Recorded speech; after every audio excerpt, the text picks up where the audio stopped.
Most ingenious scams for social manipulation ever created, and at its core, it is an invisible war against the population. Debt is the weapon used to conquer and enslave societies, and interest is its prime ammunition. And as the majority walks around oblivious to this reality, the banks, in collusion with governments and corporations, continue to perfect and expand their tactics of economic warfare, spawning new bases, such as the World Bank and International Monetary Fund, while also inventing a new type of soldier, the birth of the economic hitman.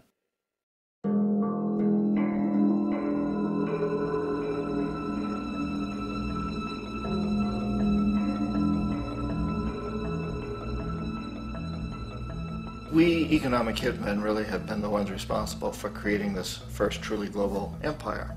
And we work many different ways.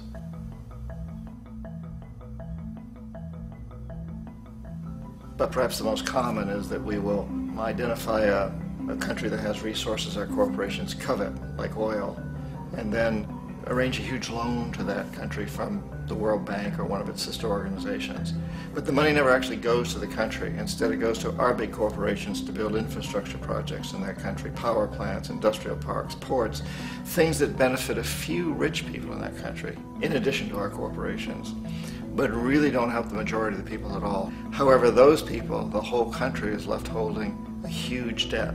It's such a big debt they can't repay it, and that's part of the plan, that they can't repay it. And so at some point, we economic hitmen go back to them and say, listen, you owe us a lot of money, can't pay your debts, so sell your oil real cheap to our oil companies. Allow us to build a military base in your country, or send troops in support of ours to someplace in the world like Iraq, or vote with us on the next UN vote.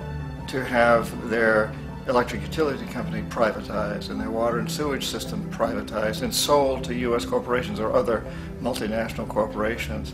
So there was that whole mushrooming thing, and it's so typical of the way the IMF and the World Bank work, that you put a country in debt, it's such a big debt it can't pay it, and then you offer to refinance that debt and pay even more interest. And you demand this quid pro quo, which you call a conditionality or good governance, which means basically that they've got to sell off their resources, including many of their social services, their utility companies, their school systems sometimes, their penal systems, their insurance systems, to foreign corporations. So it's a double, triple, quadruple whammy. The precedent for economic hitmen really began back in the early 50s when democratically elected Mossadegh, who was elected in Iran, he was considered to be the hope for democracy in the Middle East and around the world. He was Time Magazine's Man of the Year. But one of the things that he'd run on and began to implement was the idea that foreign oil companies needed to pay the Iranian people a lot more for the oil that they were taking out of Iran. The Iranian people should benefit from their own oil. Strange policy. We didn't like that, of course. But we were afraid to do what we normally were doing, which was to send in the military. Instead, we sent in one CIA agent, Kermit Roosevelt, Teddy Roosevelt's relative. And Kermit went in with a few $1 million and was very, very effective and efficient. And in a short amount of time, he managed to get Mossadegh overthrown and brought in the Shah of Iran to replace him, who always was favorable to oil. And it was extremely effective. Mobs overflow Tehran.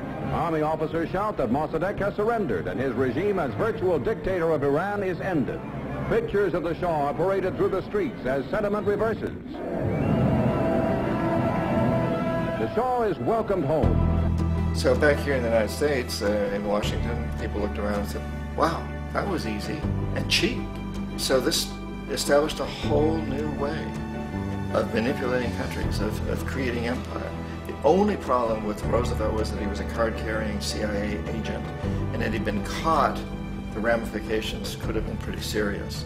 So very quickly at that point, the decision was made to use private consultants to channel the money through the World Bank or the IMF or one of the other such agencies, to bring in people like me who worked for private companies, so that if we got caught, there would be no governmental ramifications.